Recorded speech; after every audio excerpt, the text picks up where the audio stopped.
Hello kids, हम लोग कक्षा 11वीं एनसीईआरटी रसायन विज्ञान का छठवां चैप्टर पढ़ रहे हैं ऊष्मागतिकी।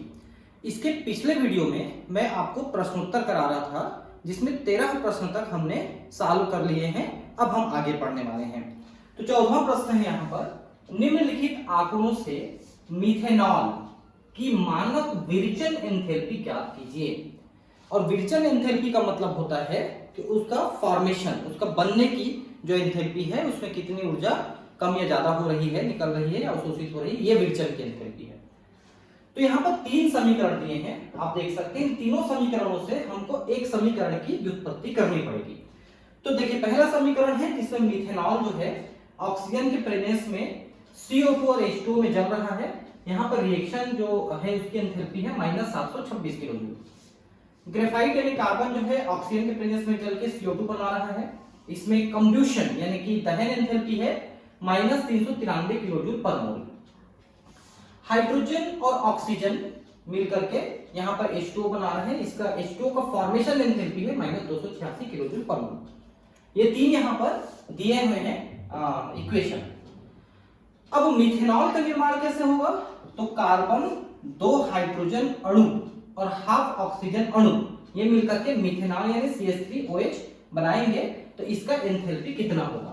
तो देखिए, इसमें एक कार्बन है और 2 हाइड्रोजन अणु है, ठीक है, और हाफ ऑक्सीजन है। तो हाफ ऑक्सीजन तो मिल गया, लेकिन ये हाइड्रोजन जो है एक अणु है, यहाँ पर 2 अणु चाहिए, ठीक है। तो 3 चीजें यहाँ पर दी हुई है, तो फिर से रिपीट कर दिया, इसमें जरूरी नहीं है। समीकरण 3 को 2 से गुणा किया, ठीक है, 2 से गुणा करेंगे तो ये 2H2 हो जाएगा, लेकिन अब ये O2 हो जाएगा। तो 2 से गुणा करें तो 286 किलो जूल हो गया, ठीक है। 286 का 2 गुणा करना, मतलब इसका 2 गुणा करना पड़ेगा आपको, ठीक। अब नेक्स्ट क्या है कि ट्वाइस H2, मतलब इसी को जब 2 से गुणा किया तो उससे क्या बना ये दिखा रहा है, ठीक है। ट्वाइस H2 ये 2 हो गया, ये हाफ का पूरा हो गया और ये 2 H2O हो गया। तो ये हो गया -572 किलो जूल पर मोल, ठीक है। अब हम क्या किए कि समीकरण 2 और 4 को जोड़ेंगे। समीकरण ये 2 है, ठीक है, और ये 4 आपने बनाया है। इन दोनों को जोड़िए। तो इन दोनों को जोड़ेंगे तो कार्बन और 2H2 आ रहा है प्लस 2O2 आ रहा है, देखिए, ठीक है। और यहां पर CO2 और H2O बन रहा है, दोनों को जोड़े तो, ठीक है। और इन दोनों को जोड़ने पर जो टोटल आया -965 किलो जूल पर मोल आया। अब समीकरण 1 का व्युत्क्रम करने पर, समीकरण 1 है, इसको हम उल्टा लिखेंगे तो CO2 + 2H2O लिख सकते हैं अपन। ये देखिए, CO2 + 2H2O, तो CH3OH ये आ गया, देखिए CH3OH है ना, प्लस हाफ, सॉरी 3/2 O2 आ रहा है, 3/2 O2। अब इसमें चूंकि ये 726 किलो जूल है तो यहां पर ये -726 किलो जूल आएगा। नहीं, एक्चुअली वो माइनस होना चाहिए, तो यहां पर प्लस, ठीक है। यहां पर कुछ प्रिंट मिस्टेक हो गया, ये प्लस, यहां पर माइनस, यहां पर प्लस, ठीक है, ठीक है। अब समीकरण 5 और समीकरण 6 को योग करेंगे अपन। समीकरण 5 और 6 को जोड़ेंगे तो टोटल आ जाएगा ये carbon 2H2 plus half O2 तो CH3OH, और इनको आप जोड़ घटाव करेंगे तो -239 किलो जूल पर मोल आ रहा है। देखिए, मैं यहाँ पर आपको सॉल्व करने का मेथड बता सकता हूँ। एक एक चीज को मैं जोड़ घटाव तो नहीं कर सकता, यहाँ पर आपका भी डेटा वेस्ट होगा। तो थोड़ा सा आप कॉपी में इन चीजों को करना सीखिए। किसी भी रिएक्शन को कैसे जोड़ते, कैसे घटाते हैं, ये अब इस क्लास में अभी पढ़ने वाली चीज नहीं है, आपने पिछले क्लासेस में पढ़ लिया है। फिर भी अगर डाउट आएगा तो हम फिर उसको कभी देखेंगे कि कैसे वो जोड़ते घटाते हैं, लेकिन बहुत इजी है, कोई ज्यादा इसमें आपको दिमाग खपाने की जरूरत नहीं है, ठीक है। अब है क्वेश्चन नंबर 15, ठीक है। कार्बन टेट्राक्लोराइड गैस है, कार्बन गैस बना और क्लोरीन गैस बना। इस अभिक्रिया के लिए एंथैल्पी परिवर्तन ज्ञात करें एवं कार्बन टेट्राक्लोराइड में कार्बन और Cl की आबंध एंथैल्पी की गणना करें।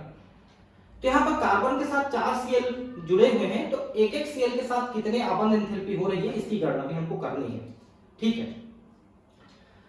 तो del H vaporisation carbon tetrachloride का, मतलब इसका वेपर बनने के लिए, गैस बनने के लिए दिया हुआ है यहाँ पर, है ना, 30.5 किलो जूल पर मोल है, ठीक है।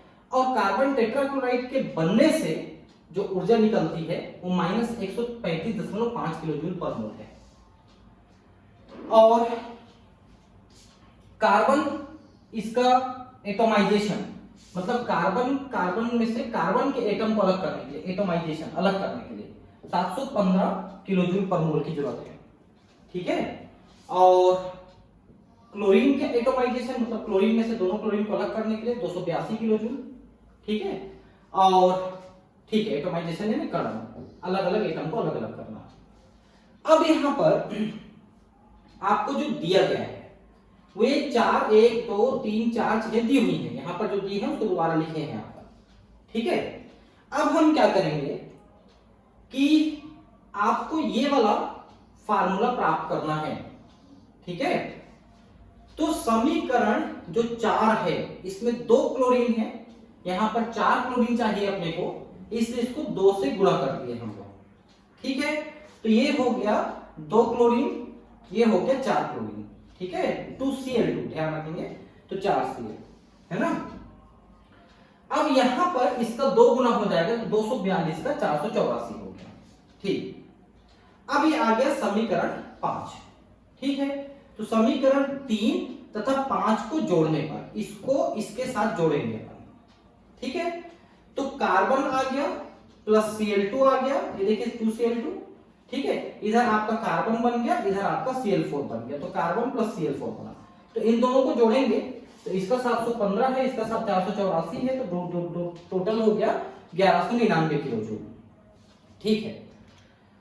अब समीकरण 1 को और समीकरण 2 को उल्टा लिखेंगे अपन, इसको ऐसे लिख देंगे तो ये जो चिन्ह है ये बदल जाएगी इसमें, ठीक है। तो व्युत्क्रम करने पर देखिए उल्टा लिख दिया, वो चिन्ह बदल गए दोनों के।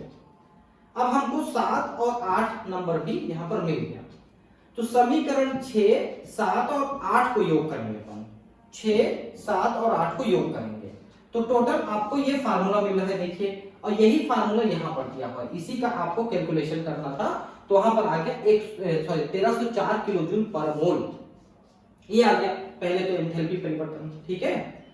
अब चूंकि यहां पर एक कार्बन से चारों क्लोरीन को अलग करने के लिए 1304 लगा, तो एक क्लोरीन को अलग करने के लिए इनमें से 4 से भाग कर दीजिए तो 326 किलो जूल लगेगा। 4 क्लोरीन को अलग करने के लिए 1304, तो एक को अलग करने के लिए 326 किलो जूल इसकी आवश्यकता होगी, ठीक है। तो कहां पर किसको जोड़ना है और किसको भाग देना है मैं आपको पहले बताया हूं। खाली मोबाइल में देख के आप सब कुछ नहीं समझ सकते, आप कॉपियों में लिखिए और उसको समझिए, उसको कैलकुलेट करिए, तभी आपका कुछ हो सकता है यहां पर तैयारी। अब नेक्स्ट प्रश्न है, एक विलगित निकाय के लिए आंतरिक ऊर्जा परिवर्तन 0 है, इसके लिए एंट्रोपी परिवर्तन क्या होगा, ठीक है। तो विलगित तंत्र की एंट्रोपी सदैव धनात्मक होती है, मतलब उसकी एंट्रोपी हमेशा बढ़ेगी, plus del S equal to more than 0, क्योंकि डेल यू बराबर 0 अर्थात ऊर्जा कारक अभिक्रिया के लिए कोई महत्व नहीं रखता है, ये 0 है, ध्यान रखेंगे, ठीक है। मतलब ऊर्जा में परिवर्तन कुछ नहीं है, स्वतः परिवर्तित के लिए डेल एस को पॉजिटिव होना चाहिए। उदाहरण के लिए यदि दो गैसें अलग अलग रखी गई हैं, तंत्र को पूर्णतः उनके परिवेश में विलगित किया गया है, मिलाने पर डेल एस पॉजिटिव होता है तथा तंत्र में अनियमितता ज्यादा होती है, ठीक है। तो अगर डेल एस पॉजिटिव रहेगा, एंट्रोपी में वृद्धि होगी, तभी वो परिवर्तन हो पाएगा, नहीं तो नहीं हो पाएगा, ठीक है, ऐसा है, ठीक। अब है प्रश्न 17, 298 केल्विन पर अभिक्रिया 2A + B C के लिए डेल H 400 किलो जूल और एंट्रोपी परिवर्तन है 0.2 किलो जूल पर मोल। डेल H और डेल S को ताप विस्तार में स्थिर मानते हुए बताइए कि किस ताप पर अभिक्रिया स्वतः होगी, ठीक है। तो डेल H दिया है, किलो जूल में दिया है, जिसको जूल में निकाल लिया पहले हमने 10⁻³ से गुणा करके, ये भी किलो जूल में दिया है तो इसको भी जूल में निकाल दिया हमने, अब स्वतः परिवर्तन के लिए डेल जी का मान ऋणात्मक होता है, ये आपने पिछले कई वीडियो में देखे, ठीक है। तो अब यहां पर फार्मूला है del H minus T del S should be less than 0, ठीक है, और टी शुड बी मोर। अगर इसको हम अल्टा पलटी करें तो del H by del S is less than T, ठीक है। और इसमें हम फार्मूला में रखें अगर मान को, तो T is more than 200 kelvin, मतलब इस ताप पर, मतलब 200 केल्विन से ऊपर रखेंगे तभी यह प्रक्रम स्वतः परिवर्तित रहेगा। 200 केल्विन, 273 जो है 0 डिग्री होता है सेल्सियस में, तो 200 केल्विन तो -73 डिग्री सेल्सियस, इसमें आपका यह प्रक्रिया स्वतः परिवर्तित होगा, ठीक है। ठीक है, तो प्रश्न 17 का उत्तर भी हमको मिल गया, ठीक। अब प्रश्न 18 है, 2Cl गैस है, Cl2 अणु में बदल गया, के लिए डेल एच डेल एस के चिन्ह क्या होंगे, ठीक। तो पहला यह है कि बंध निर्माण एक ऊष्माक्षेपी प्रक्रिया होती है, इसलिए डेल एच तो निगेटिव होगा क्योंकि ऊष्माक्षेपी है, ठीक है, ऊष्मा निकल गई। और अगर इसमें कणों की संख्या में कमी हो रही है तो एंट्रॉपी भी कम हो जाती है, तो डेल एस भी निगेटिव होगा। अब आप कहेंगे कणों की संख्या कैसे कम हुई, क्योंकि पहले यहां पर 2 कण थे क्लोरीन के, दोनों जुड़ के अब क्लोरीन के एक कण बना लिए अणु के रूप में।